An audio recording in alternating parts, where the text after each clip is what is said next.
ప్రియమైన వాళ్ళారా, ప్రభువైన యేసుక్రీస్తు నామములో అందరికీ వందనాలు. మరి ఈ దినం కూడా ఆదివార దినం ఉంటుంది కాబట్టి మరి ఆరాధన దినము, ఆదివార దినము విశ్వాసులైన వారికి ఒక ప్రత్యేకమైన దినము. మనకందరికి కూడా దేవుణ్ణి స్తుతించి ఆరాధించే దినం ఉంటుంది.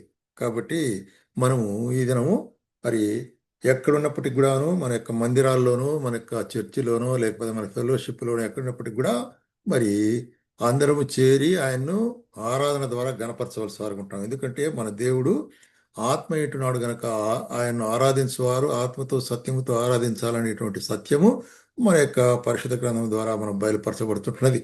కాబట్టి దాని కొరకై మరి ఒక వచనము, కొన్ని వచనాలు మనం ధ్యానించుకొని ఆరాధనలోనికి వెళ్దాము.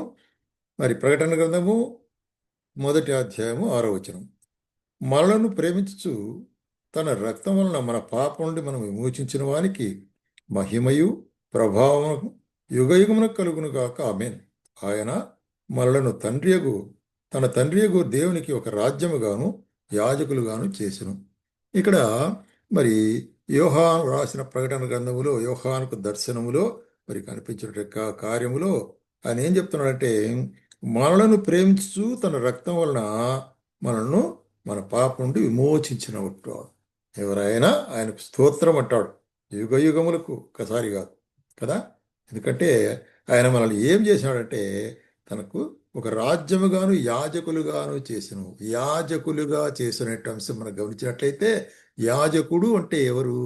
పాత నిబంధనలో మనం గమనించినట్లయితే యాజకుడు అంటే ప్రజలకు మరి దేవునికి మధ్యలో నిలబడేటువంటి యొక్క మరి వ్యక్తి, అటే అభిషేకించబడిన వాడు. యాజకుని యొక్క పరిచర్య ఏంటంటే ఆ, ప్రజల యొక్క మరి బలులను తీసుకుపోయి దేవుని సముఖంలో సమర్పించాలి. అదే సమయంలో ప్రజల యొక్క విన్నపాలను దేవుని సముఖంలో సమర్పించాలి. ప్రజలకు దేవునికి మధ్యలో మరి అను ఒక వారధిగా ఉంటున్నాడు యాజకుడు అంటే. అది యాజక ధర్మం అనేటువంటి కార్యం ఉంది. కాబట్టి యాజక ధర్మం ఎటువంటిదంటే ఆఫరింగ్, అంటే ఆయనకు అర్పించుట అనేటువంటిది, బలులు అర్పించుట అనేటువంటి కార్యం. ఈ యాజకులుగా చేసి ఆయన మనలను మరి ప్రత్యేకించిన వాడు ఉంటాడు. దానికంటే ముందుగా మనం గమనించినట్లయితే మరి మొట్టమొదటిగా ఆయన మన పాపం నుంచి మనం విడుదల చేసినాడు అని చెప్పబడుతున్నది కదా. కాబట్టి మరి రోమిలకు రాసిన పత్రిక 3వ అధ్యాయంలో మనం గమనిస్తున్నాము, ఏ భేదం లేదు, అందరూ పాపం చేసి దేవుడు అనుగ్రహించు మహిమను పొందలేకపోతున్నారు. కాబట్టి నమ్మువారు ఆయన కృపచేత క్రీస్తు యేసునందలి విమోచన ద్వారా ఉచితముగా నీతిమంతులుగా తీర్చబడుతున్నారు. ఉచితముగా నీతిమంతులుగా తీర్చబడుతున్నారు. మొట్టమొదటిగా పాపి అయిన మనుష్యుడు, దేవునికి దూరస్తుడైన మనుష్యుడు, మరి ఏ దేవునితో మరి సంబంధం కోల్పోయిన మనుష్యుడు. కాబట్టి అటువంటి మనిషినికి ఏమవసరం? మరి దేవునితో సమాధానపరచబడట అనేటువంటిది అవసరం. కాబట్టి పాపులను మరి రక్షించడానికి కొరకే ప్రభువైన యేసుక్రీస్తు లోకానికి వచ్చినవాడు చెప్పబడుతున్నాడు. కాబట్టి ఆయన రక్తం ద్వారా మనలను సంధి చేసిన వాడుగా ఉంటున్నాడు. అందుకొరకే ఏం చెప్తారు? మొట్టమొదటిగా మనల్ని విమోచించిన వాడుగా ఉంటున్నాడు. కాబట్టి యాజకులు రాజులుగా చేయకమును మనల్ని ఏం చేశాడు? విమోచించినాడు. అందుకొరకే ఎఫెసీయులకు రాసిన పత్రికలో కూడా మనం చూస్తున్నాం. 1 అధ్యాయం 7వ వచనంలో బట్టి ఆ ప్రియనందు ఆయన రక్తం వలన మనకు విమోచనం అనగా మన అపరాధములకు క్షమాపణను కలిగి ఉన్నది. కాబట్టి మొట్టమొదటిగా అపరాధములకు క్షమాపణ కలిగి ఉండుట అనేటువంటిది ఆయన మనకు చేసిన గొప్ప కార్యం. దాన్ని బట్టి ప్రభువా, నేను పాపినిగా ఉండేటప్పుడు నన్ను దర్శించి మీ యొక్క రక్తం ద్వారా నా పాపలు కడిగినారే, దాన్ని బట్టి స్తోత్రములు అనేటువంటి కార్యాన్ని చెప్పవలసి అనుకుంటున్నాం. ఆ విధంగా చెప్పినప్పుడు రెండవదిగా మనం చూసేది ఏంటంటే, మరి యోహాను సువార్త 1వ అధ్యాయంలో 12వ వచనంలో ఇక్కడ ఏమంటున్నాడు? మరి తన్ను ఎందరు అంగీకరించారో వారందరికీ, అనగా తన నామందు విశ్వాసమించిన వారికి దేవుని పిల్లలకు అధికారం ఇచ్చను. కాబట్టి దేవుని పిల్లలుగా మార్చినాడు ఆయన. తన రక్తం ద్వారా విమోచించి రెండవదిగా ఏం చేశాడు? ఆయన దేవుని పిల్లలుగా మార్చుతున్నాడు. ఆయన కుమారులుగా కుమార్తెలుగా ఎవరైతే విశ్వసించినారో వాళ్ళందరికీ. కాబట్టి నమ్ము ప్రతివానికి ఆయన రక్షణ అనుగ్రహించేవాడుగా ఉంటున్నాడు అనేటువంటి కార్యాన్ని మనం జ్ఞాపకం చేసుకుని మనం ఏమైతున్నామో ఆయనక్క మరి పిల్లలుగా మార్చబడి ఉంటున్నాము అనేటువంటి కార్యం కదా. ఆ విధంగా ఆయన పిల్లలుగా మార్చబడి ఆయన మరి సముఖములో మనం వచ్చినప్పుడు ఆయన మనం స్తుతించవలసిన వారుగా ఉంటున్నాం అనేది రెండవ అంశం. మూడవదిగా మనం చూస్తున్నాము పేతురు రాసిన మొదటి పత్రిక 2వ అధ్యాయం 9వ వచనములో, అయితే మీరు చీకటిలో ఉండి ఆశ్చర్యకరమైన తన వెలుగులోనికి మిమ్మల్ని పిలిచిన వారి గుణాతిశయములు ప్రచురం చేయ నిమిత్తము ఏర్పరచబడిన వంశము, రాజులైన యాజక సమూహము, పరిశుద్ధ జనము, దేవుని సొత్తైన ప్రజలను అంటున్నాడు. కాబట్టి మనల్ని ఏమంటున్నాడు కంటే ఇక్కడ పేతురు మనం ఒక రకము ప్రత్యేకించబడిన జనం. ఎట్లాగా? అంధకారంలో నుంచి ఆశ్చర్యకరమైన వెలుగులోనికి. అంధకారం అంటే సాతాను యొక్క పాలన నుంచి, దుర్మార్గం నుంచి, దుష్టత్వం నుంచి, పాపం నుంచి, అతిక్రమం నుంచి అనేటి తర్వాత అంధకారం నుంచి ఆయన ఏం చేశాడు? ఆశ్చర్యకరమైన వెలుగులోనికి, క్రీస్తులోనికి మనల్ని పిలిచిట్టున్నాడు. ఎందుకు పిలిచిట్టున్నాడు అంటే ఆయన కొరకే ప్రజలుగా ఉండి, ఆయన వంశముగా ఏర్పరిచిన వంశముగా ఉండి, రాజులైన యాజక సమూహముగా ఉండి, పరిశుద్ధ జనముగా మార్చినాడు. కాబట్టి హోలీ పీపుల్. కాబట్టి మరి దాని కొరకు కూడా ఆయన మనము స్తుతించవలసి వారుగా ఉంటున్నాము అనే కార్యాన్ని మనం చూస్తున్నాం. కాబట్టి ఈ పరిశుద్ధ జనముగా ఉండి ఆయన మనము స్తుతించవలసిన వారుగా ఉంటున్నాము అంటున్నాడు ఇక్కడ. కాబట్టి పరిశుద్ధమైన జనము కదా. కాబట్టి అందుకొరకే ఈ పరిశుద్ధ జనం అందరూ కూడాను ఒక దినమున మరి ఎక్కడ చేరనట్టున్నారు అనే కార్యాన్ని పరలోకములో దర్శనం ద్వారా మరి యోహాను చెప్తుంటున్నాడు. చూడండి, పరలోకములో మరి దేవుని సముఖంలో గొప్ప ఆరాధన జరుగుతున్నది ఇక్కడ.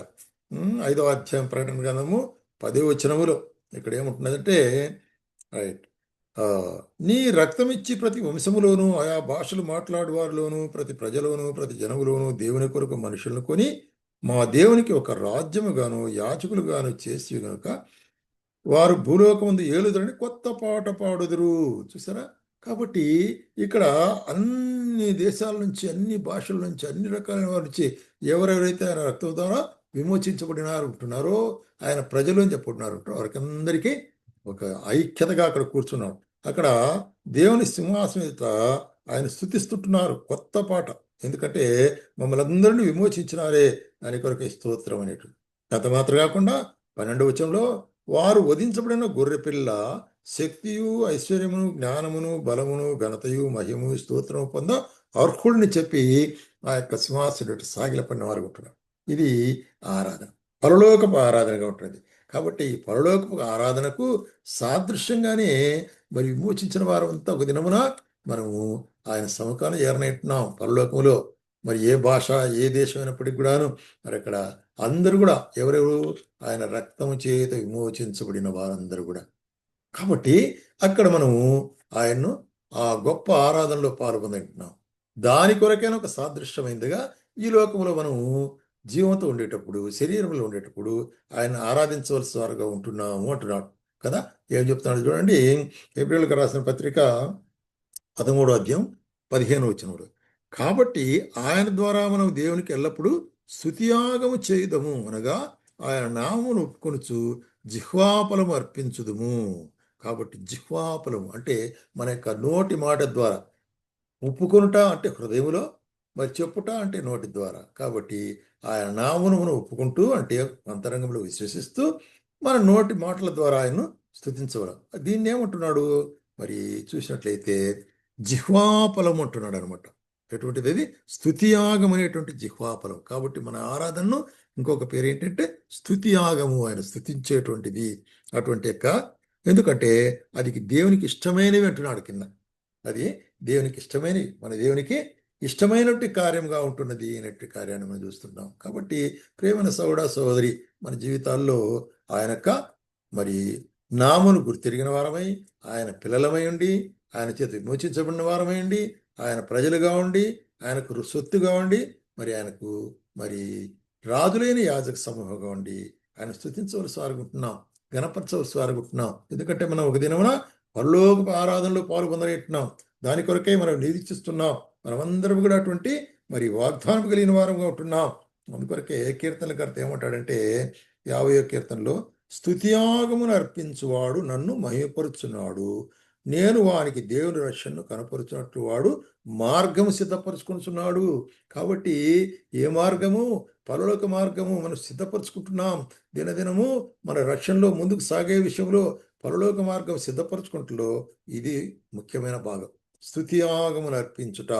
కాబట్టి స్తుతియాగమును అర్పించుట అనేటువంటి కార్యము ఎంతో ప్రాముఖ్యమైనది ఉంటుంది. దాన్ని ఆరాధన అంటున్నాం. కాబట్టి ప్రేమైన సోదర సోదరి, ఆయన మరి రక్షణ విమోచన కార్యాన్ని బట్టి, ఎందుకంటే ఆయన శిలువలో మన కొరకే చిందించిన రక్తం ద్వారా మన పాప విమోచన అనగా పాపలకు క్షమాపణ దొరికిందని చూసినాము. ఆయన బిడ్డలుగా చేసుకుని సొత్తుగా స్వకీయ సంపాద్యం చేసుకున్నాం. కాబట్టి ఆయన్ను ఎందరైతే ఆయన ఆరాధిస్తారు వారందరూ కూడా మరి ఇట్లా ఆత్మతో సత్యంతో ఆరాధించాలని చెప్తుంటాడు. ఎందుకంటే దేవుడు ఆత్మ అంటున్నాడు కాబట్టి. ఆ విధంగా ఆరాధనలో పాల్పొందడం ద్వారా దేవుని మహిమపరచడం ద్వారా మరి ఆయన మన ఘనత పనులు మాత్రం కాకుండా మళ్ళీ ఆయన ఆశీర్వదించేవాడు అడుగుతున్నాడు.